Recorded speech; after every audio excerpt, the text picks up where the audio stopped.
I'm Jesse Waters. The sick obsession, that's the subject of tonight's Waters Words. The Democratic Party isn't who they say they are. Long gone are the days when the Democrats cared about unions, about children, about women. The rule of law, Russia, even COVID-19 don't seem to be a big priority for the Democrats these days. Definitely not freedom of speech or freedom of the press. Besides the obvious power and control, the main issue Democrats care about are Trump supporters. How do I know this? They admitted it. Of all the issues facing this nation in 2021, the top concern for Democrats, Trump supporters. You, their fellow Americans, their neighbors. Not just concerned, they are, quote, extremely concerned about you. Followed closely by white nationalism, systemic racism, and a bunch of other isms like sexism and capitalism. Republicans don't care about the isms, they care about the issues. The top issue that Republicans are extremely concerned about in 2021 is illegal immigration, followed closely by law and order and high taxes. China and media bias also on that list. This tells me one thing. Love thy neighbor? No. Democrats have been radicalized to hate thy neighbor. Democrat voters are more concerned about Trump supporters and racism than they are about health care, the pandemic, wages, education, China, pretty much everything, you name it.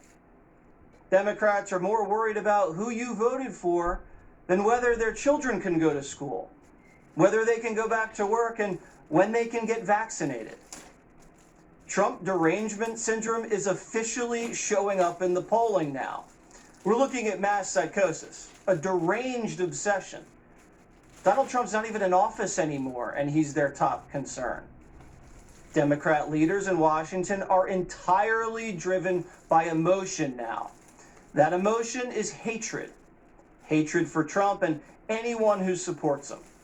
They've been brainwashed to believe that everything Trump did was evil. Therefore, the resistance was good, all of it. Even if Trump got good results, Democrats have to undo those good results just to make themselves feel better. This is the thing about the Democratic Party. Listen closely. Democrats don't care about results. They care more about intention. Their intention is always good because Trump's intention was bad. See? It makes them feel good to take a different action than Trump, even if their actions harm the very people they say. Construction world today, you have a lot of disjointed systems that you have to do a lot of magical things to make it all work together. The Procore is just natural. About them, their fragile egos, not other people.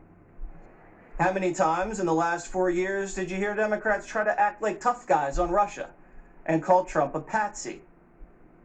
Russia is threatening our armed forces and the people who serve our country. The increased Russian threat. Russia's continued malign efforts in cyberspace and disinformation. It does look like he's listening to Putin more than he is American intelligence. And the presidency is effectively a Russian op, right? You'd think after Joe Biden was elected, he'd come out and knock Putin into the upper decks. But that's not what happened at all. Putin's already gotten away with more in 4 weeks under Joe Biden than he did in 4 years under Donald Trump. Russia's constructing a natural gas pipeline that goes around Ukraine and directly into Germany. It's called Nord Stream 2. Once the pipeline's finished, Russia would be able to directly control Europe's energy politics. They can shut the gas on and off whenever they want, squeezing our allies, basically could almost own our allies. Construction of this pipeline had stopped under Donald Trump. He stopped it by threatening Germany with a trade war and slapped massive sanctions on every single company involved in the construction. But the very day after Joe Biden came into office, Russia restarted building the pipeline. And Joe Biden hasn't done a thing about it. In fact, when Biden spoke to Putin, he didn't even bring it up according to the readout. He hasn't hit companies with new sanctions either. Biden's helping Russia build back better. Axios reports This, allies worried Biden's shaky on Putin's pipeline. You think? Biden's canceling American pipelines and okaying Russian ones. Thousands of American union jobs gone. My name is Jason Jernigan. I'm 45 years old. I'm a member of Local 798 Pipeliners Union. I've been pipelining for 21 years. This is all I know how to do. The recent administration has taken my livelihood from me and expected me to get a job somewhere else. I've got my whole life invested in this. But that's not how Biden said he'd roll during the campaign. The unions built the middle class. That's how we got to where we are, and continue to try to hollow out the union movement, hollow out the middle class. I promise you, if I'm elected, it stops. It stops. You're going to have the best friend labor's ever had in the White House. Joe's not a very good friend. The biggest union fight of Biden's presidency is going down now. And Joe froze. Amazon workers are trying to unionize for the first time.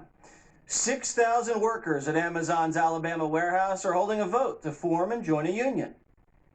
Bernie backed the union vote, so did Omar and Stacey Abrams.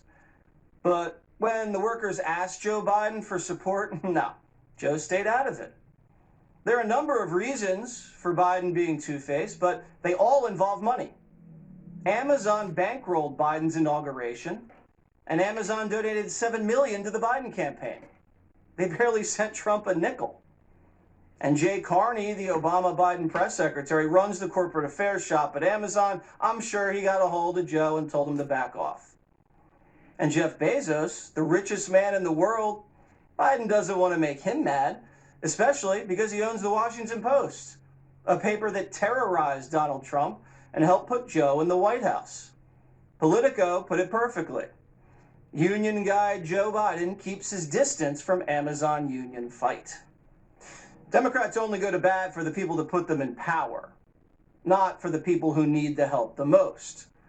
For instance, Pelosi delayed COVID relief for months while Americans suffered, just so Trump wouldn't get any political props before the election. She waited until Biden won, and instead of giving the people the relief they need, she stuffed the COVID bill full of billions, liberal garbage, just to help her party get reelected. They're calling it the Pelosi payoff because only 1% of the cash goes to vaccines, 9% goes to COVID-related health care, and a whopping 90% goes to pork. Billions in bailouts for blue states, pet projects for Pelosi, corporate welfare, special interest slush funds, and teacher union giveaways. Pelosi put in PPP loans for country clubs, sororities, and even sex offenders. And more money for schools. Okay, you can watch the rest of his show on YouTube. That's a good 8 minutes of Jesse Watters. March 6, 2021. Thank you.